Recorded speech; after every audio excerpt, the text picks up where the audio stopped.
ನಮಸ್ಕಾರ ಗೆಳೆಯರೇ, ದೇಶ ಪ್ರೇಮಿಗಳೇ, ನಮ್ಮ ಕನ್ನಡ ಡಿಫೆನ್ಸ್ ನ್ಯೂಸ್ ಯೂಟ್ಯೂಬ್ ಚಾನಲ್ಗೆ ಸ್ವಾಗತ ನಿಮಗೆ.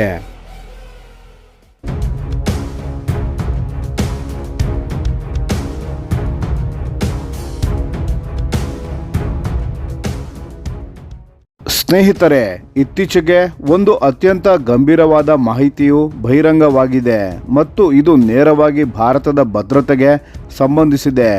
ಸೋರಿಕೆಯಾದ ರಾಜತಾಂತ್ರಿಕ ದಾಖಲೆಗಳ ಪ್ರಕಾರ ಪಾಕಿಸ್ತಾನ ಚೀನಾದ ಬಳಿ ನೇರವಾಗಿ ನ್ಯೂಕ್ಲಿಯರ್ ಜಲಾಂತರ್ಗಾಮಿ ನೌಕೆಗಳು ಮತ್ತು ಸಬ್ಮೆರಿನ್ ಲಾಂಚ್ಡ್ ಬ್ಯಾಲಿಸ್ಟಿಕ್ ಮಿಸೈಲ್ಗಳಿಗಾಗಿ ಅಂದರೆ SLBMಗಳಿಗಾಗಿ ಕೈಚಾಚಿದೆ.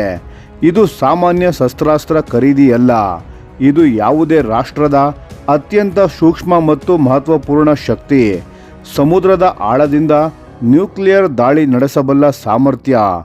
ಇದನ್ನು ಯಾಕೆ ಇಷ್ಟು ಮುಖ್ಯ ಅಂತ ಹೇಳ್ತಿದ್ದೀನಿ ಅಂದರೆ, C based second strike capability ಅಂದರೆ ಶತ್ರು ಮೊದಲ ದಾಳಿ ಮಾಡಿದರೂ ಸಮುದ್ರದಲ್ಲಿ ಅಡಗಿರುವ ಜಲಾಂತರ್ಗಾಮಿ ಬದುಕುಳಿದು ಎದುರು ದಾಳಿ ಮಾಡಬಲ್ಲದು.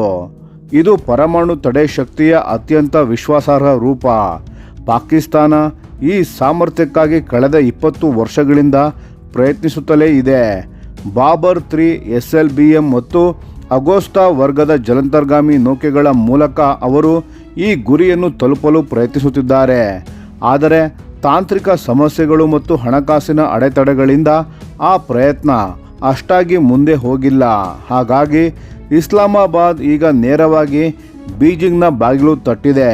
ಈ ಸೋರಿಕೆಯಾದ ಕೇಬಲ್ಗಳಲ್ಲಿ ಉಲ್ಲೇಖಿಸಿರುವಂತೆ ಈ ನ್ಯೂಕ್ಲಿಯರ್ ಬೇಡಿಕೆಯನ್ನು ಮೋಸ್ಟ್ ಕಾನ್ಸಿಕ್ವೆನ್ಷಿಯಲಿ ಇಂಪಾರ್ಟೆಂಟ್ ಅಂದರೆ ಅತ್ಯಂತ ನಿರ್ಣಾಯಕ ವಿಷಯ ಎಂದು ವಿವರಿಸಲಾಗಿದೆ.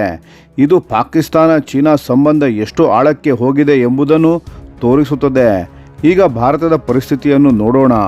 ಚೀನಾದ ನೆರವಿನಿಂದ ಪಾಕಿಸ್ತಾನ ನ್ಯೂಕ್ಲಿಯರ್ ಜಲಾಂತರ್ಗಾಮಿ ಪಡೆದರೆ ಭಾರತದ ಮಹಾಸಾಗರದಲ್ಲಿ ಭಾರತದ ನೌಕಾ ಲೆಕ್ಕಾಚಾರವು ಸಂಪೂರ್ಣ ಬದಲಾಗಲಿದೆ.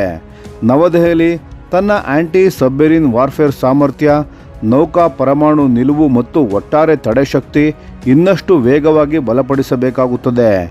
ಅದರ ಜೊತೆಗೆ ಇನ್ನೊಂದು ಆತಂಕದ ವಿಷಯ ಏನು ಅಂದರೆ, ಚೀನಾ ಈಗಾಗಲೇ ಪಾಕಿಸ್ತಾನದ ಬಂದರುಗಳಲ್ಲಿ ತನ್ನ ನೌಕಾ ಉಪಸ್ಥಿತಿಯನ್ನು ವಿಸ್ತರಿಸಿಕೊಳ್ಳುತ್ತಿದೆ. ಗ್ವಾದರ್ ಬಂದರು ಅದಕ್ಕೆ ಸ್ಪಷ್ಟ ಉದಾಹರಣೆ. ಚೀನಾ ಪಾಕಿಸ್ತಾನಕ್ಕೆ ನ್ಯೂಕ್ಲಿಯರ್ ಜಲಾಂತರ್ಗಾಮಿಯ ತಂತ್ರಜ್ಞಾನ ಕೊಟ್ಟರೆ ಅದರ ಮೇಲೆ ಬೀಜಿಂಗ್ನ ಹಿಡಿತ ಸಹ ಹೆಚ್ಚಲಿದೆ. ಪಾಕಿಸ್ತಾನ ಚೀನಾದ ಮೇಲೆ ಇನ್ನಷ್ಟು ಅವಲಂಬಿತವಾಗಲಿದೆ. ಇದು ಬೀಜಿಂಗ್ಗೆ ಪಾಕ್ನ ಕಾರ್ಯತಂತ್ರದ ಆಯ್ಕೆಗಳ ಮೇಲೆ ಗಣನೀಯ ಪ್ರಭಾವ ನೀಡಲಿದೆ. ಜಾಗತಿಕ ಒಪ್ಪಂದಗಳ ದೃಷ್ಟಿಯಿಂದ ನೋಡಿದರೆ ಪಾಕಿಸ್ತಾನದ ನ್ಯೂಕ್ಲಿಯರ್ ಕಾರ್ಯಕ್ರಮವನ್ನು ಅಂತಾರಾಷ್ಟ್ರೀಯ ಮಟ್ಟದಲ್ಲಿ ವಿಸ್ತರಿಸಲು ಯತ್ನಿಸುತ್ತಿದೆ ಎಂಬ ಕಳವಳ ಇನ್ನಷ್ಟು ತೀವ್ರವಾಗಲಿದೆ. ಈ ಬೆಳವಣಿಗೆ ದಕ್ಷಿಣ ಏಷ್ಯಾದಲ್ಲಿ ಪರಮಾಣು ಅಪಾಯಗಳ ಚರ್ಚೆಗೆ ಹೊಸ ಆಯಾಮ ನೀಡಲಿದೆ.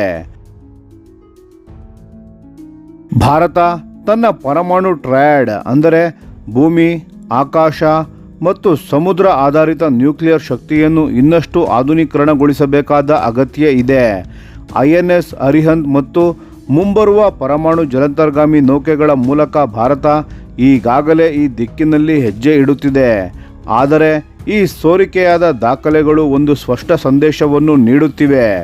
ಭಾರತ ಮಹಾಸಾಗರದಲ್ಲಿ ಪೈಪೋಟಿ ಇನ್ನಷ್ಟು ತೀವ್ರವಾಗಲಿದೆ ಮತ್ತು ಭಾರತ ಜಾಗರೂಕವಾಗಿರಬೇಕು.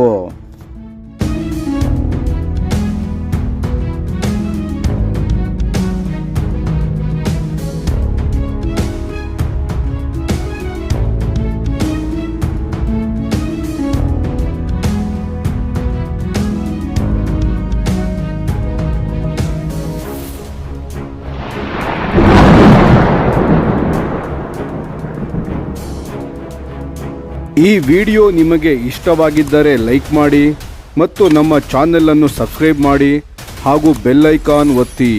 ಯಾವ ಅಪ್ಡೇಟ್ಗೂ ಮಿಸ್ ಆಗಬೇಡಿ. ಡಿಫೆನ್ಸ್ ಸುದ್ದಿಗಳನ್ನು ತ್ವರಿತವಾಗಿ ಪಡೆಯಿರಿ.